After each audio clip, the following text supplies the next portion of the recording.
যে কয় যে হুজুর আপনারা কি এক হইতে পারেন না? এনে এক হইবেন কেমনে? আলেম সমাজ এক কিভাবে হইবে? এই জন্য আল্লাহ রসুল কইছে যে অন্য অন্য নবী রসুলের ভিতর থাকবে ৭২ দল, ৭২ ফেকরায়। আমার উম্মতের ভিতরে থাকবে ৭৩ ভাগে বিভক্ত থাকবে। কয় ভাগে? ৭৩ ভাগে বিভক্ত থাকবে। হক আর বাতিল তো এক হয় না, হকের সাথে বাতিলে মিলবে না। হক তো তারা সত্য কথা কবে, তারা হকের কাজ করবে, তারা দ্বীনের কাজ করবে, তারা রসুলের কাজ করবে, তারা সাহাবাই কিরামের কাজ করবে। আর বাতিল তারা তাগো স্বার্থ উদ্ধার করবে। বাতিলে কি করবে? তাদের স্বার্থ উদ্ধার করবে। স্বার্থ এরকমের ভালো ভালো কথা কইয়া, দ্বীনের কথা কইয়া, কিন্তু কি তারা তার স্বার্থ উদ্ধার করবে। আর যারা হকের প্রতি, তারা কি করবে? তারা দ্বীনের কথা কইয়া তারা কিছু কি জানমাল খরচ করবে আল্লাহর রাস্তায়। তারা কি নিজের জান মাল সময় আল্লাহর রাস্তায় খরচ করিয়া কি মানুষের কাছে কাছে এই সত্য কথাটা বলবে। তারা হইল হক। এখন চরমনাই এলাকা তারা কয় হক, সার্সিন এলাকা আমরা হক, তবলিগের ভিতরে ২ গ্রুপ হেরা কয় হক, এরকমের ভান্ডারি হেরা কয় হক। যে যেটা করে সেইটা কি কয় হক। কিন্তু হকটা তো খুঁজে বাইর করতে হবে। হক হলো যে ১৪৫০ বছর আগে রসুল সাল্লাল্লাহু আলাইহি ওয়াসাল্লাম একটা কাম করছেন। কি কাম? ৩ জিনিসের সমন্বয়: রাসূলের ইত্তেবা, সুন্নত, মেহনত, আমল। সুন্নত, রসুল সাল্লাল্লাহু আলাইহি ওয়াসাল্লাম যে কাজ যেখান থেকে শুরু করছেন আমারও ওই কাজ ওইখান থেকে শুরু করা, যেভাবে করছেন ওভাবে করা, যেখানে গিয়ে শেষ করছেন ওখানে গিয়ে শেষ করা। তারপরে ইত্তেবা, যে আমি কালমা শরীফ স্বীকার করিয়া কালমা আলা লোকের সহবতে থাকিয়া হিজরত সহবতের মাধ্যমে এই দাওয়াত দিতে থাকা। এই দাওয়াত দিতে দিতে আনসার মুহাজ্জির সমন্বয়ে একটি জামাত গঠন করা, ওই জামাতের একজন আমির নিযুক্ত করা। ওইখানে যারা দাওয়াত পাই আসবে তাদেরকে নিয়ে আমার নিজের জান মাল সময় খরচা করাইয়া তাদেরকে নিয়ে দাওয়াত দেওয়াইয়া তাদের ভিতরে যত রাগরি অহংকার দেমাগ কুফরি আছে দুনিয়ার মহাব্বত, এটি সব দূর করে মহান আল্লাহ পাকের সাথে মিলিয়ে দেওয়ার চেষ্টা করা। এই কামটা ছিল কার?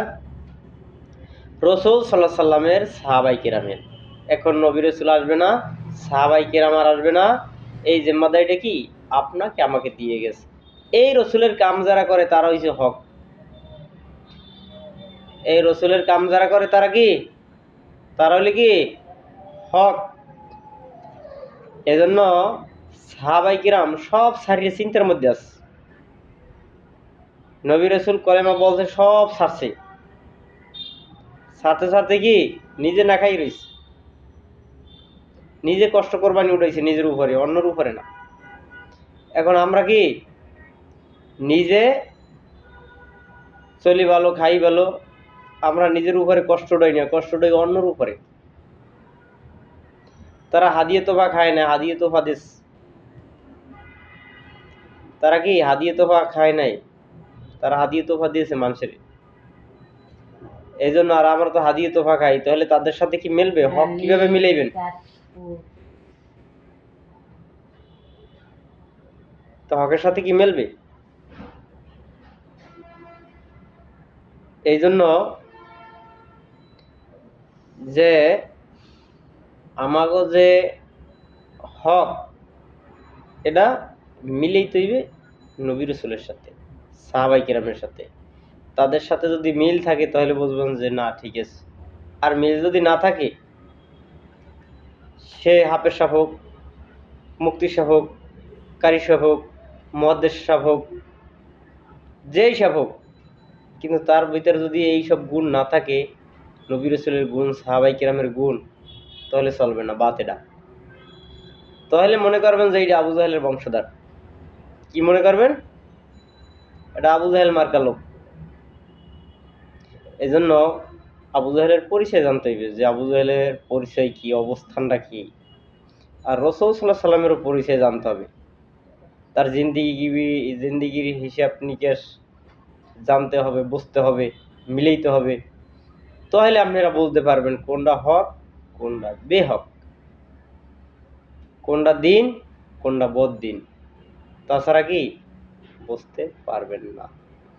এজন্য ভাই আমাদের চিন্তার বিষয়, যে যা পাইছে এই চিন্তা ভাবনা করেই পাইছে। এজন্য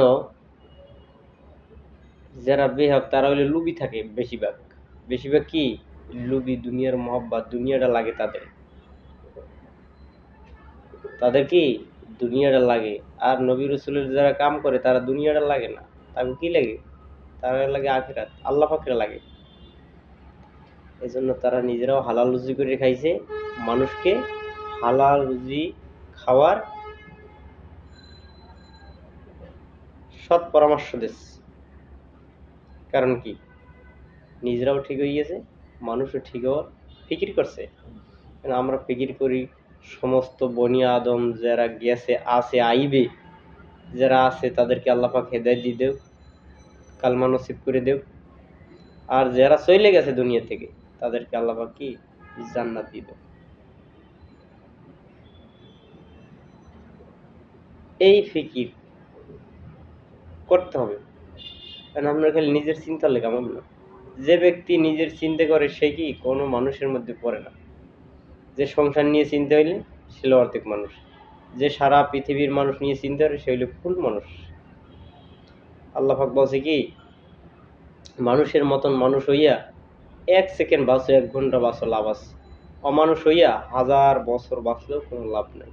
এখন মানুষের মতন মানুষ হইয়া আমাদেরকে বাঁচতে হবে, তাছাড়া কি বিকল্প কোনো পথ নাই। ঠিক আছে, আলহামদুলিল্লাহ, চিন্তা ভাবনা করেন। আসলে ভাই আল্লাহ পাকের পাওয়া দরকার, আল্লাহ হওয়া দরকার। আল্লাহ পাকের দ্বারা যদি কেউ হেদায়েত না চায় তাকে আল্লাহ পাক হেদায়েত দেয় না। এজন্য কি হেদায়েতটা চাইতে হবে।